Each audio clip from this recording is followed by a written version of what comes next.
Nonprofit governance. Nonprofit answers. Nonprofit board. Nonprofit management. Nonprofit marketing. Nonprofit resources. The Alliance for Nevada Nonprofits presents Nonprofit Everything, the podcast about everything nonprofit, with your hosts, Andy Shurik and Stacy Wedding. Welcome to another episode of Nonprofit Everything. I'm Andy Shurik. I'm here with my fantastic co-host, Stacy Wedding, and we're here to answer all of your nonprofit questions. So the way this works is you send us questions. You can send them to the Nonprofit Everything webpage, which, by the way, has the show notes on it. You can tweet them at us. You can go to our Facebook page and post them there. You can just send them to us any way you know how. We've also got a phone number. You can go old school and leave us a voicemail, 702-900-4656. Again, 702-900-4656. Just go ahead and send us those questions because that's the way the podcast works. If we don't have any questions, we talk about our pets and nobody wants that. So this is a production of the Alliance for Nevada Nonprofits. Go ahead and check the Alliance for Nevada Nonprofits out. They've always got cool stuff going on. If you're a member, thank you. We appreciate you. If you're not a member, go see what they're doing. I think you might be surprised. A membership is very inexpensive and there's lots of really cool stuff. And with that, we're going to get right to it.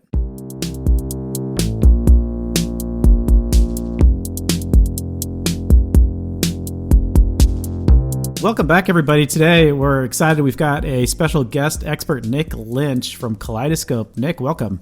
Thank you. Thank you for having me. So why don't you tell us a little bit about yourself and what you do, Nick? Yeah, for sure. So from a professional standpoint, I'm based here in LA. I've been in the advertising, digital media and advertising technology space for almost 16 years now. Wow. You could tell by my gray hair if you saw it in my beard, but I've been doing it for a long time. Just to date myself even further, I was an early MySpace guy, if people know who that is or what that is. And so I pretty much lived my entire professional career building solutions for brands and advertisers to better target their audiences on digital and social media.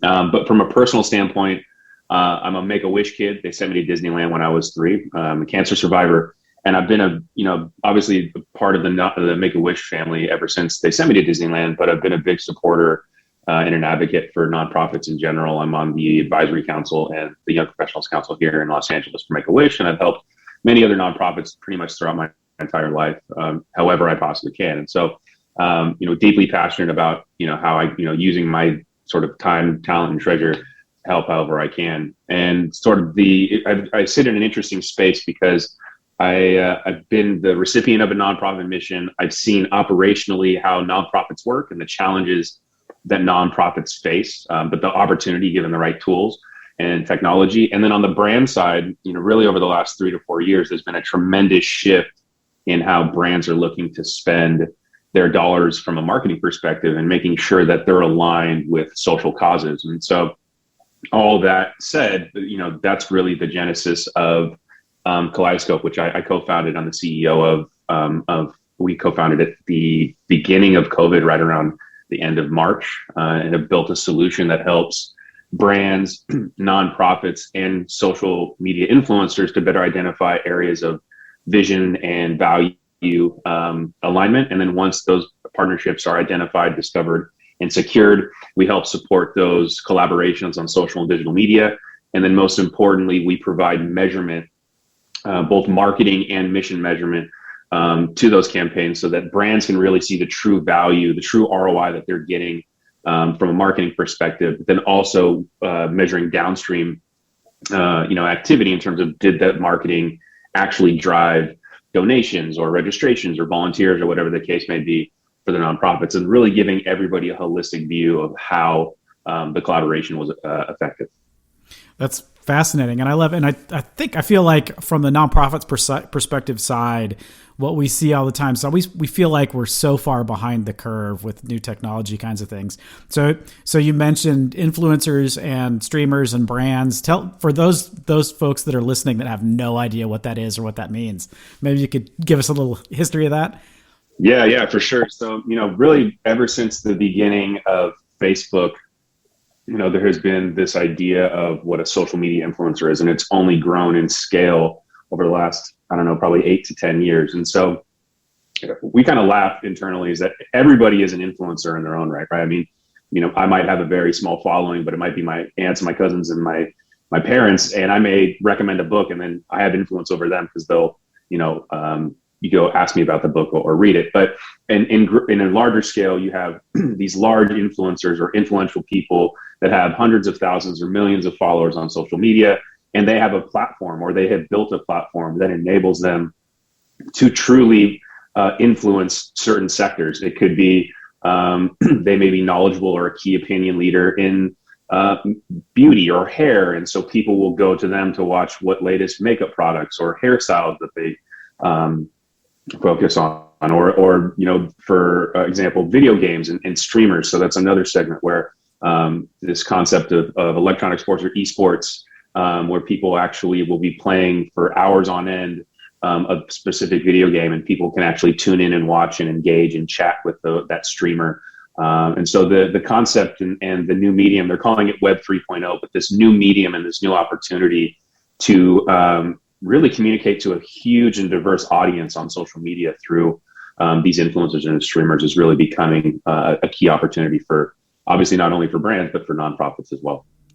So how do nonprofits, to me, you see the video game streamers, that makes sense. And then like folks that do things on YouTube around some particular activity, whether it's music or beauty or something like that, where would a nonprofit like even begin to figure out who to talk to, or like how to even like be involved in this kind of ecosystem at all? Like what would the entry point be?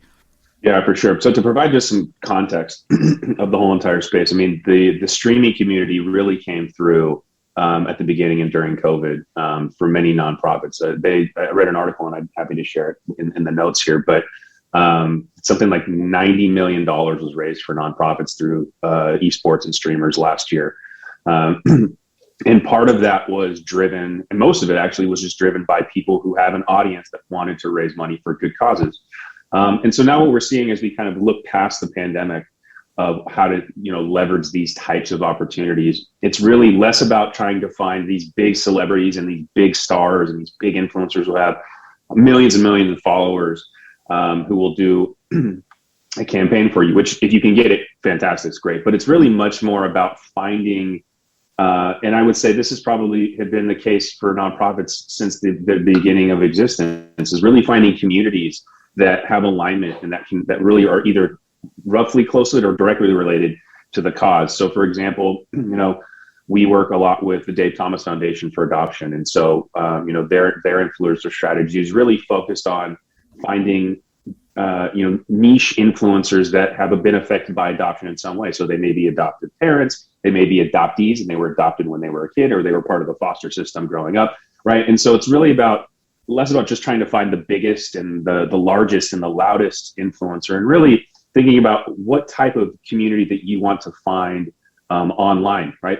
Again, before social media, it was finding community locally for most nonprofits that were aligned with your vision and your values and your cause, and aligning them and orchestrating consistently that community to activate and to work for you. And it's essentially the same principle, but on social media. It's just really, figure out some keywords or some phrases that resonate for your cause or for your mission, and start doing some searches on social media and online, and find people who are talking about it. Maybe it's in their description or in their bio, and really start to think through how that type of process to start identifying people that you could bring into your digital community. That's interesting. And I'd love to hear what you think, like how you think this is changing, because the sort of conventional wisdom for most nonprofits is like all nonprofit funder relationships seem to be local, unless you are already a national, like somebody like Make-A-Wish, right? So Make-A-Wish is a national brand. But then they have chapters that are individually managed. They've got their individual boards of directors. They might share resources among each other, but they really do all their fundraising and all their sort of community outreach is local to that individual. Is this something that you're seeing changing, where a local nonprofit, somebody who just serves, for example, Southern Nevada, is talking to somebody who's really talking to like the world? Yeah. So, I mean, it's definitely changing, and each organization will have different policies or sort of procedures that they'll follow, because for sure, one chapter doesn't want to encroach on the other. And Right. for the most part, they still want to focus mostly on locally. But you're right. I mean, everybody now technically has a platform that the whole world can see. And so it's evolving over time. But what we're starting to see, particularly like in Make-A-Wish, for example, is they very much have a very pro influencer, pro streamer, very proactive team and strategy around that. But they've provided some guardrails around making sure that the streamer is based in the city or the influencer is based in the city that the chapter is. And so that way you can have a little bit more of that, consistency of sort of local parameters as opposed to, trying to find, if I'm Make-A-Wish LA, finding a popular streamer in, Pittsburgh and trying to work with them. It's much more around finding people that are influential and have a large platform on social media, but are typically based in the region that they're in. Yeah, that seems like kind of an additional sort of limiting factor when you're trying to find somebody that's going to work with you is like, what's their relationship to your community? If you're a more community-based organization, it's really interesting. It can be. And it's cool though, because there's also, there are influencers all over the world that want to be a participant in driving a mission. And even though the nonprofit might be based in the United States, you might find people in other countries that are willing to support it just because there might not be an outlet in their country that they can support that cause, or maybe that it has affected their family in some way. And this is the only way that they can give back, whether it's awareness or whether it's fundraising or whatever the case may be. So, it's helped. Again, to your point, like there is definitely some constriction around the locality of it, but it also has opened it up broadly to invite people from around the world who really just want to participate in good things. Yeah, that's interesting. So in working with I do a few things with like the World Economic Forum, and it's interesting to talk to people that are in different countries, which is not the United States. And in many cases, they're so far behind in just the attitudes around particular things. There was a guy that I met who was working in Palestine, and they were working with Down syndrome. And the attitude in Palestine about people with Down syndrome was like 180 degrees opposite of the way we consider that here in the United States. And so having support organizations in the United States that are talking about it in a different way provides them tons of resources. So they've got, they just basically look to the United States. It's like, you guys have this figured out. We want to be where you are. Give us everything you can. And that's that sort of sharing of like working at, especially in like larger problems, like working on solutions that work in one place that then can be easily exported someplace else. So I can see where there might be a really compelling case for like an international streamer to talk to somebody in the United States who's working on something really interesting. Yeah, 100%. I've had people from Mexico and Canada, and I've talked to people from Singapore and all over Southeast Asia who have either participated or have wanted to participate in organizational charity streams that are based in the United States. We'll see how the geopolitical landscape changes over the next 10, 20, 30, 40 years. But for now, at least, the United States is still very much looked at as the center of a lot of things. And one of them obviously still is philanthropy, right? So in the United States, there's over 1.5 million nonprofits. It's the second, by quantity, it's the second largest market behind India, which has over 2 million. And so everybody wants to do good. Everybody now, if you really look at social media as, it's a career now. People want to be social media influencers or content creators in Southeast Asia or Asia. Generally, they call influencers KOLs or key opinion leaders. And so it's very much a legitimate career choice for people to be a part of. And so that enables them to build their own platform. And as part of that platform, in order for them to diversify themselves away from being somebody who is on screen all the time and just does tutorials on makeup, it really actually benefits them to do these types of things. Obviously it's good for the soul, but also for really their career, because it really helps showcase a different side of them that brands would be interested in, and that other partners would be in. And it really helps them build authenticity and a connection with their community, which essentially is like the core part of being a successful social media influencer. So, philanthropy and doing good, I believe, and again, I'm majorly biased, but believe it should be the core focus of how you build out your community, because that's one of the most easiest ways to connect with people who are your audience. Yeah, because also, I mean, you can apply that exact same scenario to corporations too, because they're looking it through the same lens where they're trying to find something that makes their customers like trust them, their customers to be more loyal to that particular brand. And we've seen, there's tons of research that says specifically that, which is if you have a philanthropic cause and you're doing something meaningful for that cause, and it's not just greenwashing it, you're not just phoning it in. If you're really doing it, your consumers become closer to you and less likely to switch brands. It's like a customer loyalty booster. Yeah, 100%. And so it's a good transition into what we're seeing. And I'm super curious to get your information, like your perspective on this. It's like on the CSR side. I mean, I think what's interesting, and I think what nonprofits really need to focus in on when moving forward and thinking about what 2022 and beyond looks like, is that nonprofits kind of hold like the trump cards here, like the gold chips in terms of working with brands, because I have to find the stat, but I think it's like 91% of global customers and consumers demand that brands align themselves with some sort of positive. I mean, and my guess is it's probably pretty even closer to 100 now, right? So brands need to identify causes and missions that align with their customers and that aligns with their company values. And so nonprofits should be completely taking advantage of the fact that that's where brands are going and they need to go. But here's where Kaleidoscope comes in, and where we believe that we're building the bridge that will enable all this.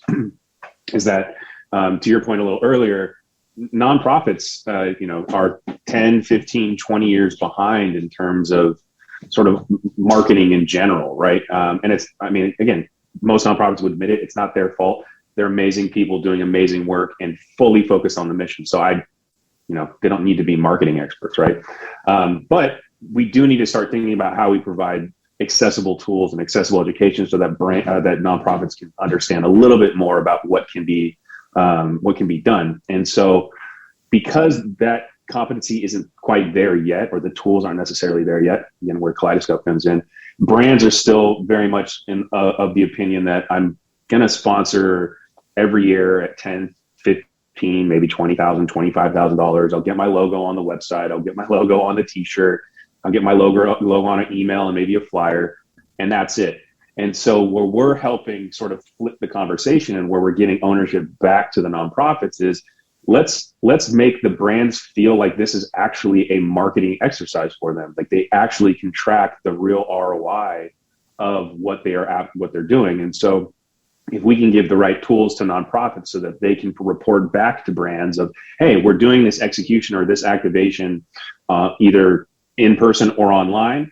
This is not only the inventory that you're going to be able to sponsor, but also this is the level of reporting that you're going to get, so you can actually get real brand value out of this and communicate the brand value.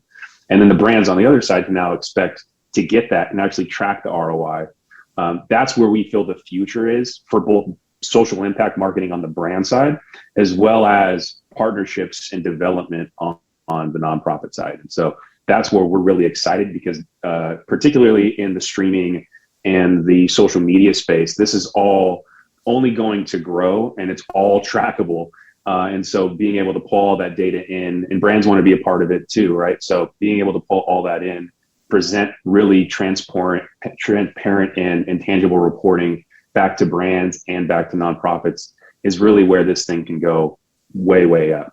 Yeah, and I think that's a huge point, because there's this sort of, especially when working with corporations, there's common misperception on the nonprofit side that the reason the corporation is doing it is for just out of the goodness of their heart, because they like your mission and they want to engage with you. And to some extent that's true, but almost all the time you're working with their marketing department, or you're working with their public relations or core comm departments. And they have very specific metrics, and they have the language, and it's not incumbent on you as the nonprofit to necessarily know exactly what they want. So it's always important to say, what do you guys want out of this relationship? Like, here we've got this brand, we've got this fantastic thing we're doing for the community, we've built up all this goodwill. How can we help you do something that you want with what we have, like that common relationship, and not what we see? And I mean, I'm sure Stacey and I are always going on about gala events and 5K runs and all the just nonsense that nonprofits think they need to do, where they'll hand over like a sponsorship package and they say, here's the sponsorship package. It's like, get your logo on the thing and we'll put it on the side of the building and it's worth X number of dollars and all this advertising stuff. And it's almost like the nonprofit shouldn't be telling the corporation or what they need. They should be turning the conversation around and saying, we've got all this stuff. How can we help you get where you need to go? And I'm sure that's where you guys come in to be able to, speak the language on both sides. Right? Yep. 100%. Yeah. That's what, excuse me. That's exactly what we're focused on in really building that bridge so that everybody can see holistically the opportunities and how things are scaling, or how the KPIs are trending to specific goals. Like a good example would be, and what we're starting to advise a lot of our corporate or our brand partners is really thinking about like what the tried and true, partnerships that we've seen in the past, right? So like the roundup, opportunities where like, hey, will you round up to? So all of those things are great and they should continue to happen, but think about it almost from like a push marketing standpoint, where instead of just like passively having those opportunities there, especially now that things are e-commerce and everything can be purchased online, you should absolutely be leveraging some type of marketing execution and even using influencers to really promote that opportunity. And so when you do that, it actually will drive a lot of what both sides would want to accomplish. It would obviously accomplish additional reach and additional awareness about the brand and the philanthropic or the social impact that they're doing. From the reach and awareness that they're driving through some additional paid marketing, it would obviously then drive more sales to the brand. And then ultimately, when there's bigger sales or more sales from that brand, they're now able to round up more and donate more. And so it all works sort of all together, but without that little extra push, which should be a marketing function, it doesn't necessarily do the things that I think when you execute these types of partnerships, they rarely ever meet expectations, even though they feel good and they sound good at the beginning. They rarely meet expectations, but using marketing and measuring the impact of that marketing will ultimately drive the whole entire potential opportunity. So one thing that somebody I trust told me at one point that I always have to remind myself is I'm not the target market. I'm never the target market. So when we're thinking about like putting together marketing programs or things like a roundup campaign or something like that, I always feel like, I'm never going to do that. And even when I go to the supermarket, right? You go to the supermarket and they're like, would you like to add $3 to feed hungry people this holiday season? And I'm always like, no. And it's because like in my personal opinion, it's like, well, okay, I'm going to add $3 to my thing and I'm going to maybe scribble my name on a heart that they're going to put up behind the cash register. And like, I don't know where that money went. And I don't know. And I don't have and I'm not personally invested in my supermarket, which is then going to take credit for all of that money that they give out to whoever they give it out to in whatever method. And I'm thinking like, if it were, if it's the local food bank, which has a brand, which I recognize, if like, would you like to add $3 to donate to X is like who I've got a relationship with, then I'm much more likely to say, oh yeah, sure. Why not? $3 is fine. So having that, like that sort of that local connection or that connection to an organization and not to the corporation, because I don't trust the corporation, but that's me. No, I think that more of these types of, I guess,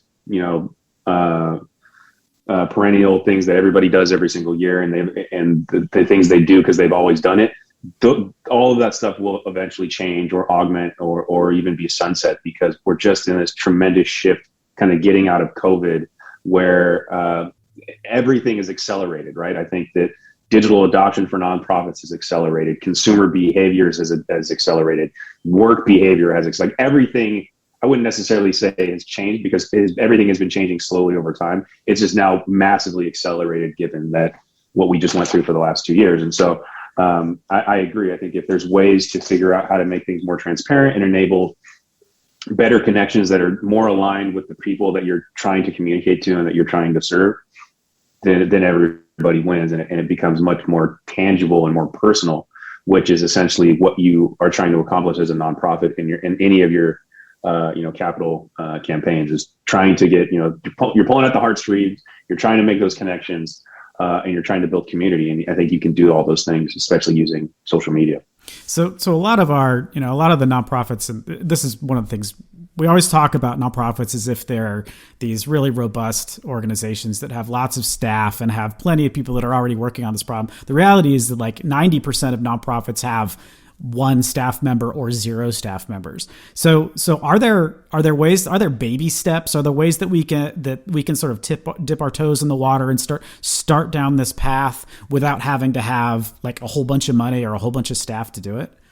Yeah, absolutely. And it's a common question that I get a lot. And what's challenging, especially for resource restraint organizations, I mean, most organizations would say there's somewhat resource restraints, but especially the ones that are one or two people. The thing I always talk about is you don't have to be everywhere all the time.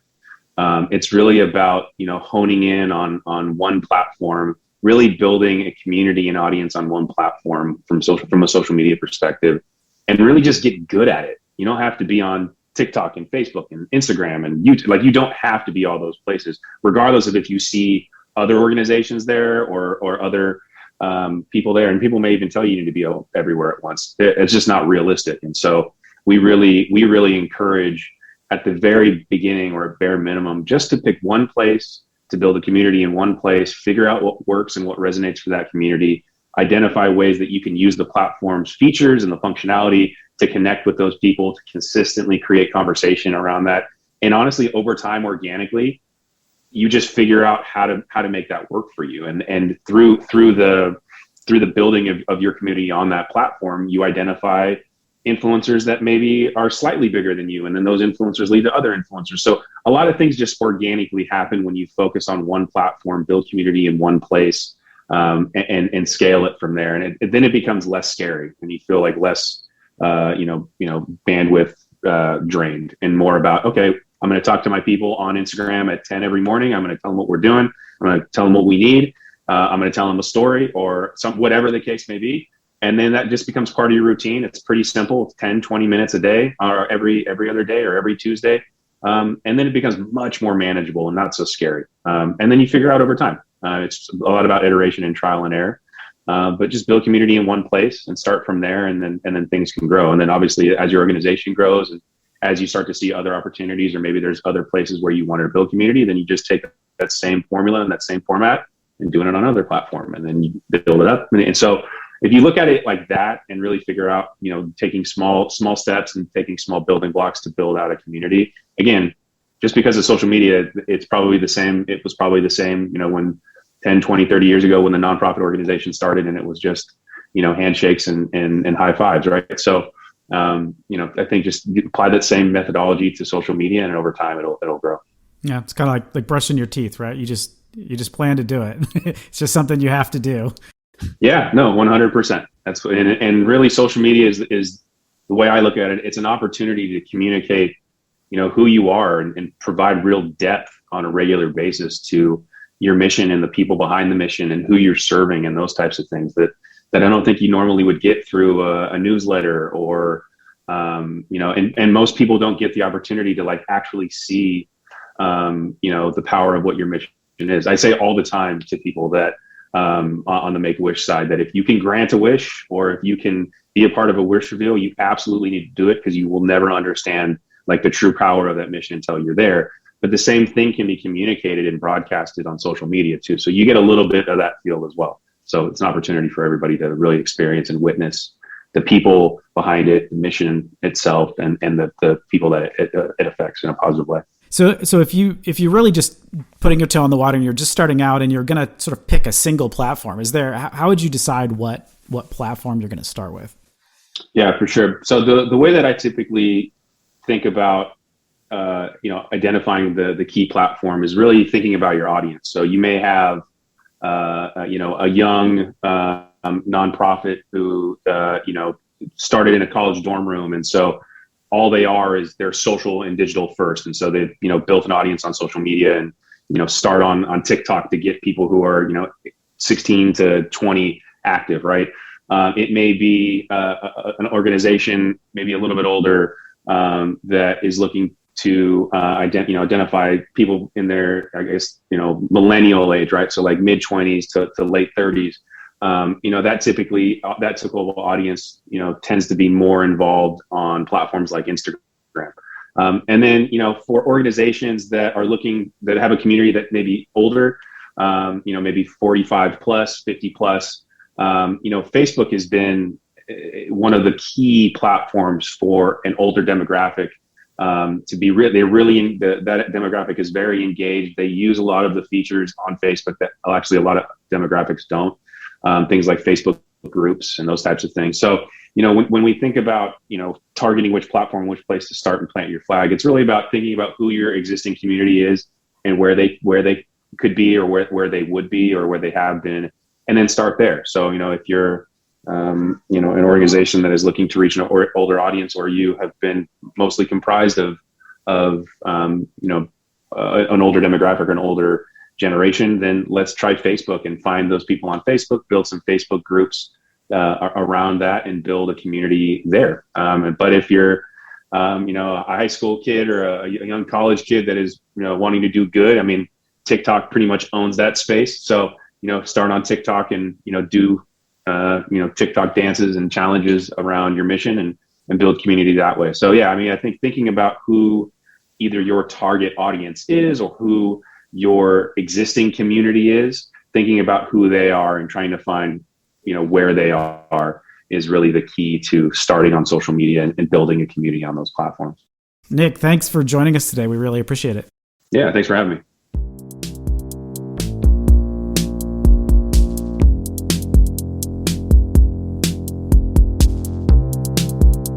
Wow, that was jam-packed.